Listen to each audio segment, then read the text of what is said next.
Boa tarde a todas, todos, vereadora Bela Gonçalves, vereadora Isa, todos e todas presentes aqui, boa tarde. Eu sou o Frei Gilvander Luiz Moreira, sou assessor da Comissão Pastoral da Terra e também falo representando o movimento de Belo Horizonte, da região metropolitana, radicalmente contra o rodoanel, que se for construído será um rodominério, será um cavalo de Troia, um dragão do apocalipse, uma obra faraônica, uma obra eleitoreira, uma obra autoritária, ecocida, hidrocida, uma muralha não da China, mas uma muralha aqui na região metropolitana, uma estrada da morte, e eu poderia continuar mais uma meia hora aqui colocando adjetivos, porque é um absurdo.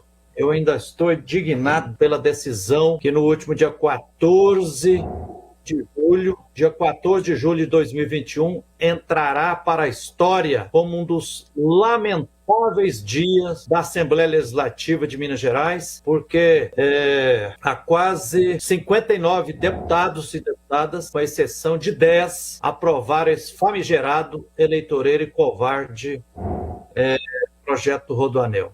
Né?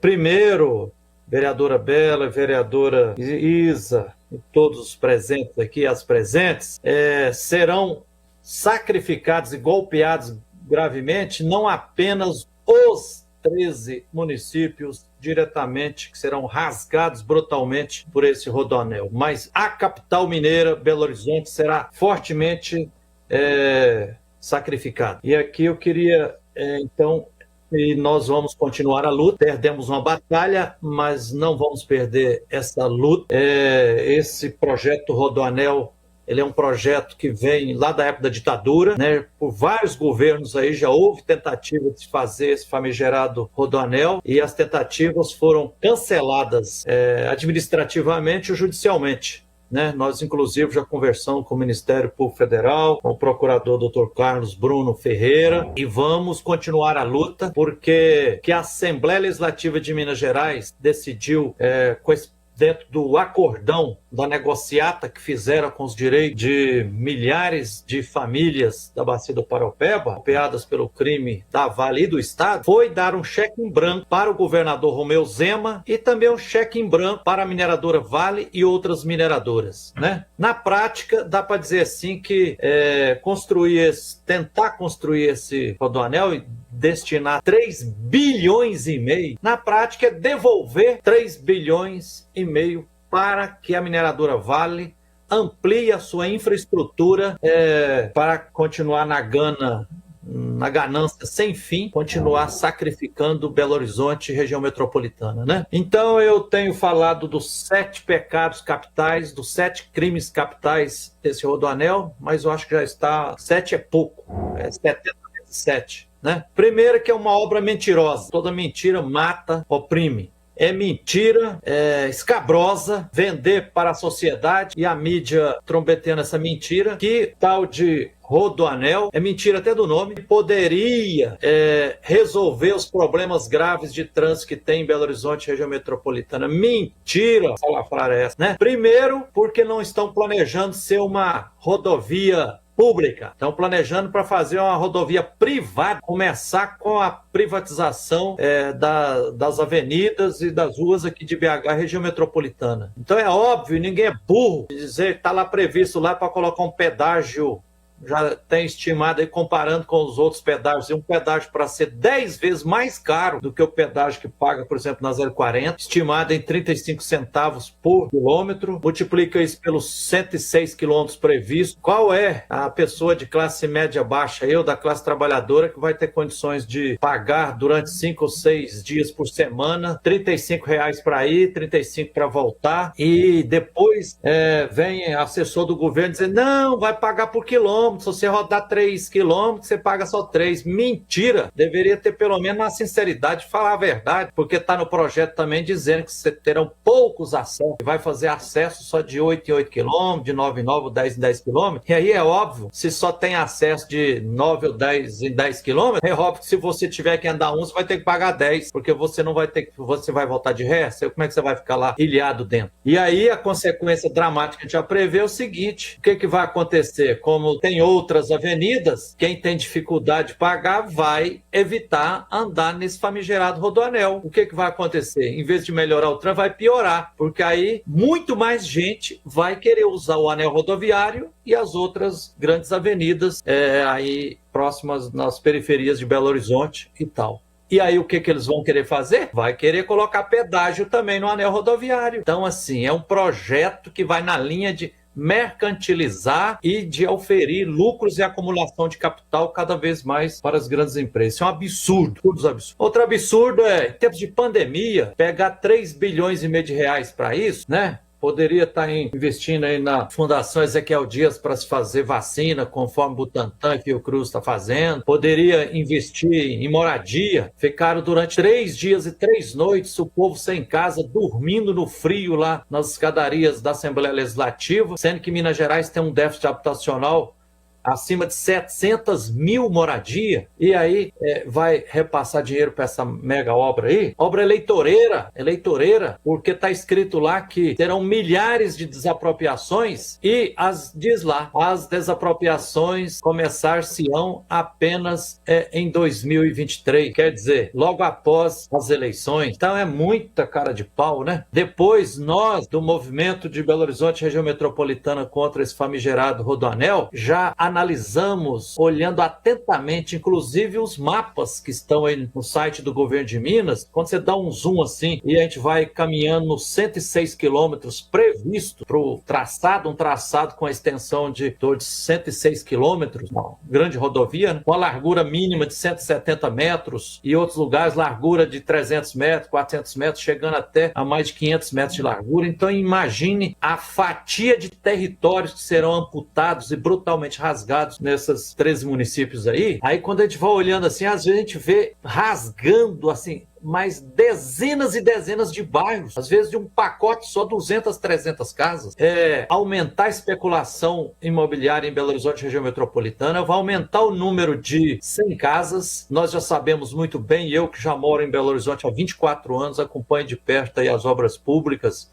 Sabemos que nos últimos 15 anos, 30 mil moradias foram demolidas em Belo Horizonte. Para quê? Para se fazer moradia para os automóveis, né? Alargar avenidas, fazer viadutos, né? Como se a dignidade dos automóveis devesse estar acima da dignidade humana. E sabemos que as desapropriações nunca são justas, né? Ainda mais se contar que grande parte das pessoas tem as suas casas nos bairros de periferia ou nos pequenos sítios, eles não têm nem escritura do terreno, muito menos registro do terreno.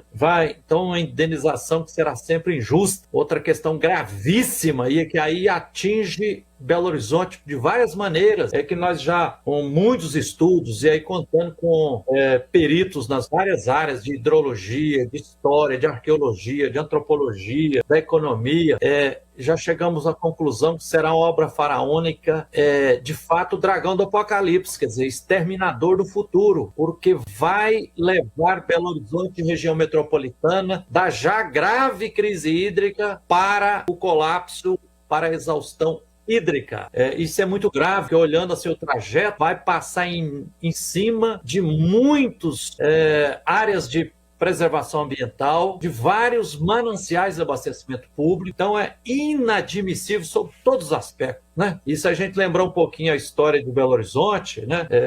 Todo mundo sabe que há uns 130 anos atrás, aí, quando resolveram mudar a capital de Minas, de Ouro Preto, para outro lugar, uma equipe chefiada por um tal de Arão Reis, analisou aqui a região e resolveu iniciar Belo Horizonte aqui ao lado da Serra do Curral, ao lado do Curral del Rei, que analisaram que aqui tinha mananciais capazes de abastecer uma cidade de até 3 milhões de habitantes. Passaram-se uns 130 anos e o que nós temos hoje? Belo Horizonte e as outras 34 cidades da região metropolitana, no total, terceiro maior aglomeração urbana do país, já beirando 6 milhões de pessoas. Então, quer dizer, já duplicou a perspectiva, a quantidade de pessoas. E depois, se a gente olha de outra perspectiva, ao longo desses 130 anos de história aí, muitos mananciais já foram sacrificados, né? Só para listar alguns aqui, o manancial da Pampulha, que abasteceu Belo Horizonte por décadas e décadas, foi matado. Não existe mais como possibilidade de se coletar água e tratar. Manancial de Mangabeiras, a cratera lá de Águas Claras, na Serra do Curral, ali atrás do setor de mansões ali do Mangabeiras, causa da primeira CPI que aconteceu na Assembleia Legislativa em 1975, exterminou uma infinidade de nascentes de água. Os mananciais de Capão Xavier, em 2004, quando era a campanha da Fraternidade sobre a Água, fui ameaçado de morte, porque nós levantamos a luta para tentar impedir a abertura daquela mina Capão Xavier, que a mineradora Vale está lá estraçalhando os 4 mananciais de Capão Xavier, né? Mutuca, Catarina, Barreiro, Fecho, que abasteciam cerca de 10% de Belo Horizonte da região metropolitana. Sabemos que em 2015 o governo de Minas, com Copasa, fizeram a captação do Paropeba, 140 milhões investidos. Na hora da inauguração da obra, disseram lá, o presidente da Copasa e o ex-governador Pimentel, agora nós teremos segurança hídrica em BH e região metropolitana por uns 25, 30 anos. 4 anos depois vem o dragão do apocalipse, essa mineradora Vale, em conluio aí com o Estado, passa como um dragão do apocalipse e acaba com a captação de água. Já fiz mais de 30 vídeos sobre as comunidades lá de Ponte das Almorreimas, onde a Vale está fazendo a nova captação de água lá para substituir a captação que foi matada, e já entrevistei muitas pessoas que moram na região lá, 50, 60, 65 anos de idade, todos os dias. Frei Vilvander, essa captação de água aqui que estão fazendo aqui, causando essa devastação imensa, isso aqui não vai aguentar mais do que 5 anos. O rio está anêmico. Se a gente deixar acontecer essa obra faraônica, com todos os adjetivos que eu coloquei no início do Rodoanel, pode saber, Belo Horizonte, região metropolitana, assim que terminar a construção, isso prevê 5 anos, mas sempre uma grande obra, duplica, triplica ou quadriplica o tempo. Depois de uns 10, 15 anos que estiverem terminando essa obra, a desertificação estará consumada aqui. Outra questão gravíssima, esse Rodoanel vai... Só vou te interromper para tentar sobre o tempo. Pode concluir. Ah, tá. Vou concluir. Bela.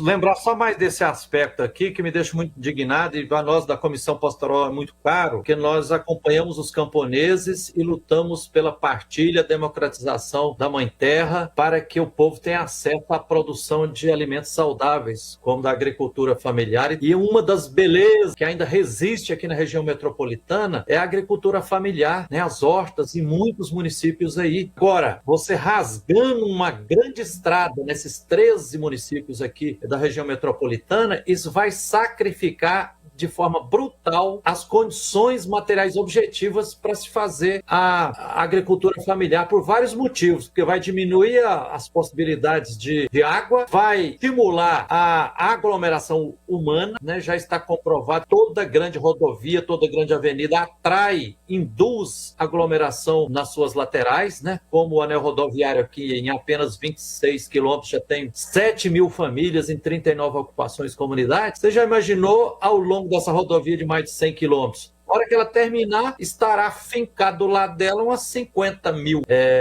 pessoas. Então isso vai, assim, amputar brutalmente as poucas áreas rurais desses 13 municípios. Então, sob todos os aspectos, né? Economicamente, socialmente, ambientalmente, eu não falei aqui da brutal devastação dos bens culturais, históricos, arqueológicos, né? Passando em cima de sítios arqueológicos, né? Cemitérios, cemitério em Birité vai ser demolido, dezenas de escolas. É uma tragédia, assim, um absurdo. Eu termino aqui conclamando a todas as pessoas de boa vontade para que embarque firme nessa luta, porque é uma luta não apenas ética, é uma luta por sobrevivência, porque deixar uma obra faraônica como essa, uma obra eleitoreira, autoritária, ecocida, hidrocida acontecer, significa a gente marchar de rumo, de encontro ao abismo. Muito obrigado, vereadora Bela. Nosso direito vem, nosso direito vem, se não para, nosso direito vem, nosso direito vem, se não tem nossos direitos, o Brasil para também. Confia em Cristo Rei, que nasceu lá em Belém e morreu crucificado porque nos queria bem. Confia em seu amor, vai reclamar Deus doutor, faz nossos direitos bem.